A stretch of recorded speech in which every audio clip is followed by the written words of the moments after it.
वहीं आदमपुर चुनाव में उनकी क्या जिम्मेवारी है उसके लिए भी हम 6 तारीख को तय कर लेंगे और उसके बाद 8 तारीख से 12 तारीख तक 4 दिन मैं लगातार स्वयं हल्के में जाऊंगा और हल्के में जाकर के लोगों से मिल करके बात करके कार्यकर्ताओं से पूछ करके हम अपनी पार्टी का प्रत्याशी तय करेंगे। वहीं एक बात और लोगों से जरूर पूछूंगा कि इस उपचुनाव की जरूरत क्यों पड़ी, ये उपचुनाव किन परिस्थितियों में हो रहा है, ये परिस्थितियां किसने पैदा करी, इसके लिए कौन जिम्मेवार है।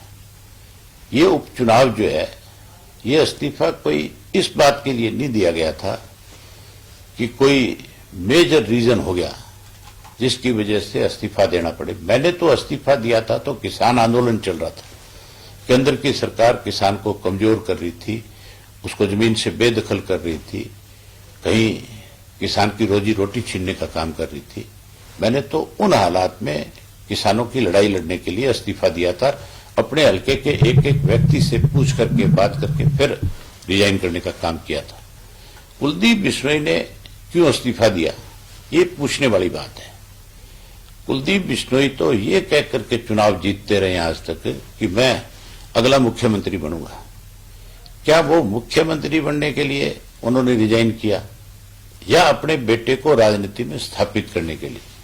ये इस्तीफा लोगों के हितों में नहीं दिया गया, ये इस्तीफा स्वार्थ में दिया गया है, अपने स्वार्थ की पूर्ति के लिए अपने आप को कहीं ईडी से, इनकम टैक्स से, सीबीआई से, इन एजेंसियों से बचाने के लिए दिया गया है। तो आप ये मान के चलो कि लोग जो है हर हालत में, कोई मूर्ख नहीं है, लोग बहुत सोच समझ करके फैसला करेंगे। इन्होंने जहां लोकसभा में इनको बुरी तरह हराने का काम किया था, इस विधानसभा के चुनाव में भी, उपचुनाव में भी लोग इनको सबक देंगे। अब ये जब वोट मांगने जाएंगे तो क्या एजेंडा इनके पास, क्या कहेंगे? लोग जब पूछेंगे सामने से वे इस्तीफे की नौबत क्यों आई, जरूरत क्या पड़ी, तो बताओ, इसका क्या जवाब है इनके पास? हर गांव में लोग ये सवाल करेंगे, पूछेंगे कि क्यों इस्तीफा दिया है। इंडियन नेशनल लोकदल की बात करें तो किन मुद्दों के साथ वो जनता के बीच में जाने का काम किया जाएगा?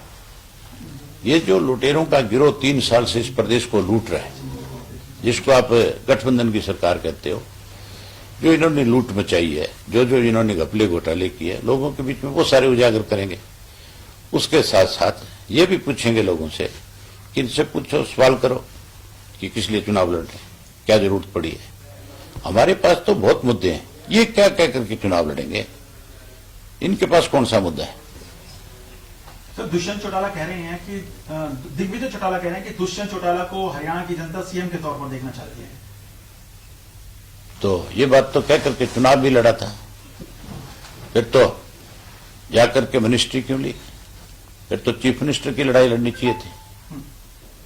जो व्यक्ति पहले दिन से ये कह रहे थे कि हमने तो नारे लगाए गए थे, आया सीएम का, अब नारे लगेंगे गया सीएम है। ये उसके कहने से चीफ मिनिस्टर कैसे बन जाएगा, जिनके पास 10 एमएलए हैं और जो ये कहते हैं कि हम ये गठबंधन का धर्म निभाएंगे। अगर मान लो कल को बीजेपी के साथ ये दोबारा चुनाव मैदान में भी आते हैं गठबंधन के साथ, तो फिर चीफ मिनिस्टर का कैंडिडेट कैसे हो जाएगा? बीजेपी इनको कितनी सीटें देगी? ये तो खाली सारा दिन लोगों के अंदर कैसे, तो कुछ तो बोलेंगे बेचारे, कुछ तो कहना ही पड़ेगा। अगले 2024 के चुनाव में हमें पूर्ण बहुमत दीजिए और उसके बाद जो है दुष्यंत, एक तरफ गठबंधन की बात करते हैं, एक तरफ पूर्ण बहुमत मांगते हैं। पूर्ण बहुमत तो तब मांगे आदमी जब अपनी लड़ाई लड़े, अपनी पार्टी पे लड़े। ये तो आज की तारीख के अंदर इनके पल्ले तो कुछ है ही नहीं। अब तो ये भी कहा दिग्विजय ने कि हमारे तो 10 एमएलए हैं, सरकार में हमारा 20% हिस्सा है, हमारे पल्ले ही कुछ नहीं है। जो ये कहते थे कि हम पता नहीं हरियाणा प्रदेश के युवाओं के लिए क्या कर देंगे, महिलाओं के लिए कर देंगे, जो कहते थे बूढ़ों की पेंशन बढ़ा देंगे, वो सब हम ये बात स्वीकार करते हैं कि हमारे पल्ले तो सरकार में कुछ है ही नहीं। जो रोज मतलब अपने बयान सोच समझ करके देनी चाहिए कि क्या बोल रहे हैं। हम तो चाहते हैं कि मुख्यमंत्री जिस प्रयास में लगे हैं उसमें कामयाब हो, लेकिन मुझे नहीं लगता कि वो ये सफारी जो उनका सपना है उसको पूरा कर सकें।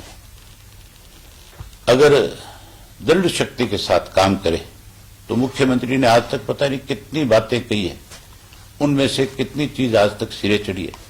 चौधरी ओम प्रकाश चौटाला तो जो मुख्यमंत्री होते ठान लेते थे उसको हर हालत में पूरा करते थे। डिज्नीलैंड चौधरी ओम प्रकाश चौटाला ने अपने स्टेट से 2 बार विधानसभा का सत्र बुला करके बाकायदा तौर पे कानूनन रूप दे करके भेज दिया था। वो तो सेंटर के अंदर उस वक्त अडवाणी जी गृह मंत्री थे, उन्होंने उसमें रुकावट पैदा करने का काम किया था। हमारा तो मकसद था कि हरियाणा टैक्स फ्री सिटी बने, जिसमें ज्यादा से ज्यादा पैसा आए और लोगों को ज्यादा से ज्यादा विकास के काम हो सके, उसका फायदा मिल सके। लेकिन आज की सरकार ने तो बहुत सारे फैसले किए, बहुत सारे फैसले बदले हैं। अब ये सफारी बनेगी या किसी की सवारी बनेगी ये तो मुझे पता नहीं है। नहीं, आपकी सरकार में तो चलो अडवाणी जी ने रोड़े अटकाए थे, हाँ। लेकिन इस सरकार में तो बीजेपी की सरकार केंद्र में भी है। नहीं, अगर ये चीज बना रहे हैं, अगर इसके लिए कोई विधानसभा में ये बिल भी लेकर के आए तो हम तो उसका समर्थन करेंगे। हम तो चाहते हैं कि हमारे प्रदेश के अंदर ज्यादा से ज्यादा टूरिस्ट आए। हमारे प्रदेश के अंदर मैं तो चाहता हूं कि आज भी हरियाणा में कसिनो बने, आज भी डिज्नीलैंड बने। गोवा में अगर कसिनो हो सकता है तो हरियाणा में क्यों नहीं हो सकता? हरियाणा में तो 1 नंबर में नहीं है ना सर, वो तो 2 नंबर में। नहीं, 2 नंबर में नहीं है। वहां पे भी जो कसिनो बने हुए हैं उनको बाकायदा तौर पे परमिट मिले हुए हैं, वो बाकायदा तौर पे फीस भरते हैं सालाना। वो कोई ये नहीं है। तो हरियाणा में जमीन पे अगर पानी पे लाइसेंस दे रहे हो आप तो जमीन पे दे दो, क्या दिक्कत है?